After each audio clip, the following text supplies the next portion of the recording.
children learn science. Hey guys, welcome back to my channel. This is Megan, Teacher Pauline, and today I will be answering the question, how children learn science. Some people think of science as learning facts about the world around us. Others think of science and other ways of knowing as the having of wonderful ideas. Young children are naturally curious and passionate about learning.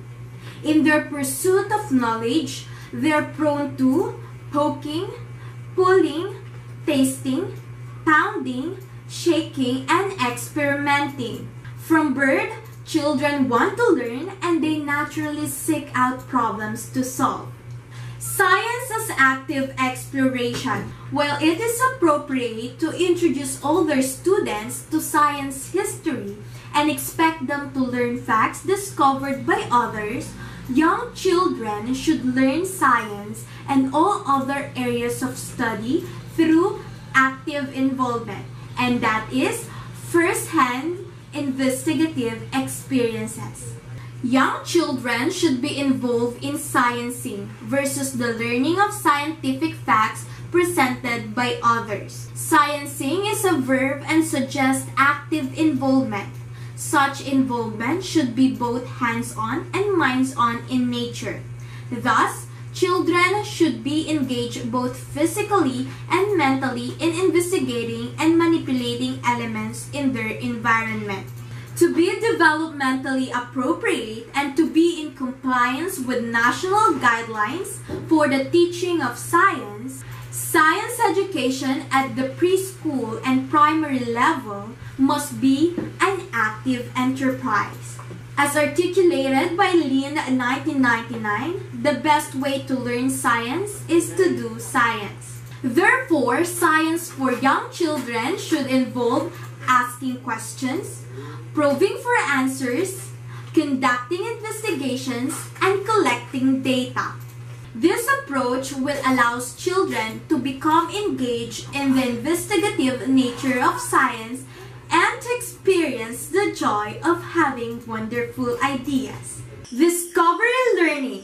Teachers can't give children wonderful ideas. Children need to discover or construct their own ideas.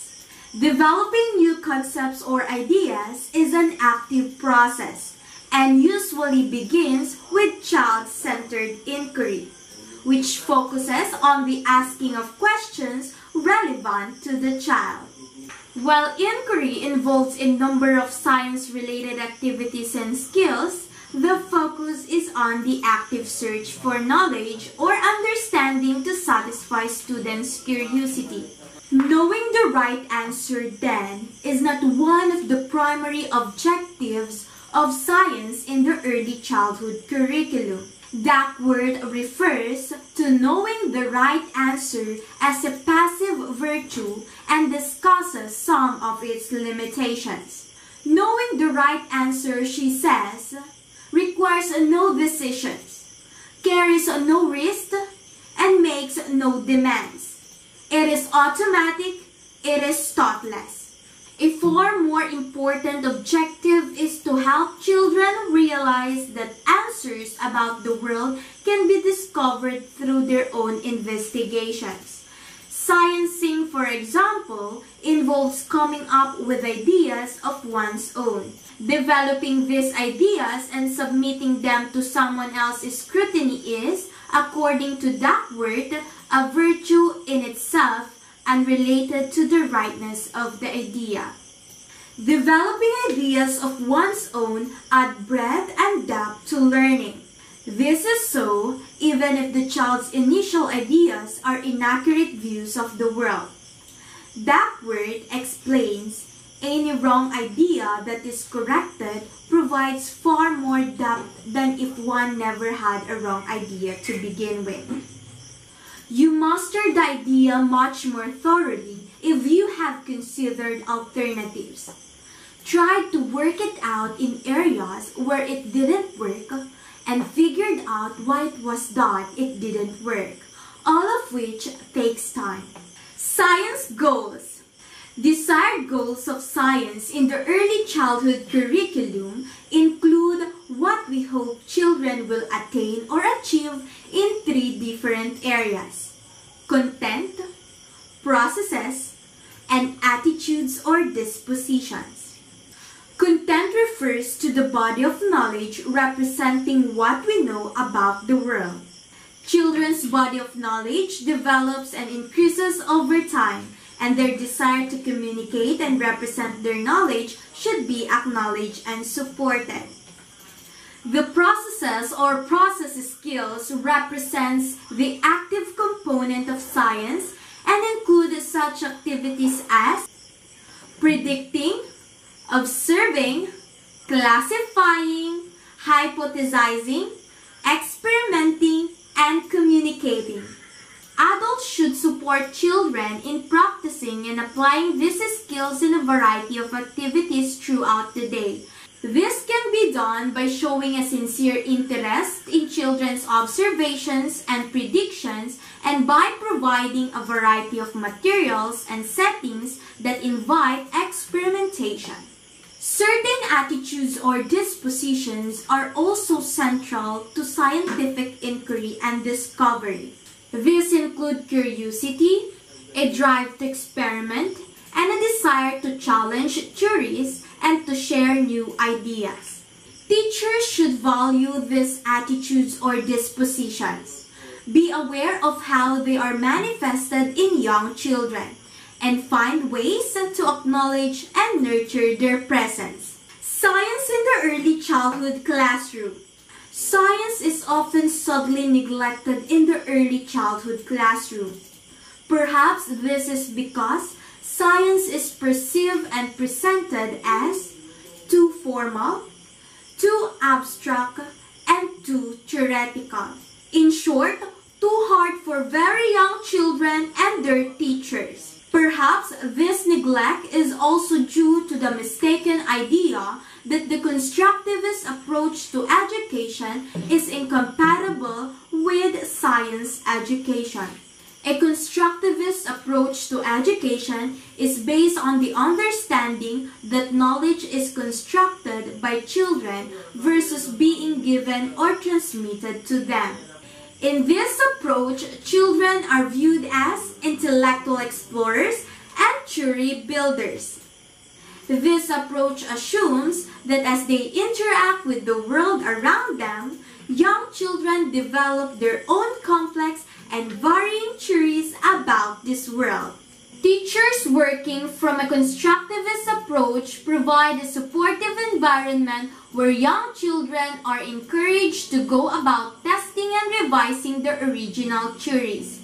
Key ingredients for a supportive environment include a variety of interesting materials for children to explore and manipulate, and structured time for children to develop and test their own ideas. A social climate that tells the children that questions and experimentation are as valuable as knowing the right answers. Productive questions are, in fact, one of the most effective tools for supporting constructivist learning. Here are the productive questions to foster scientific thinking. The first one, attention focusing. It calls attention to significant details. Examples: what is it doing? How does it feel? Second one, measuring and counting. It generates more precise information. Examples: how many? How much? How heavy? Third one, comparison. It fosters analysis and classification. Examples: how are they alike? How different? Fourth one, action. It encourages exploration of properties and events, also encourages predictions. Examples: what if? Fifth one, problem posing. It supports planning and trying solutions to problems. Examples: how could we? And the last one, reasoning. It encourages reflection on experiences and construction of new ideas. Examples: why do you think? Can you explain that? Most children have difficulty constructing understanding simply by engaging in an activity. That is, they fail to make connections necessary to arrive at the desired understanding.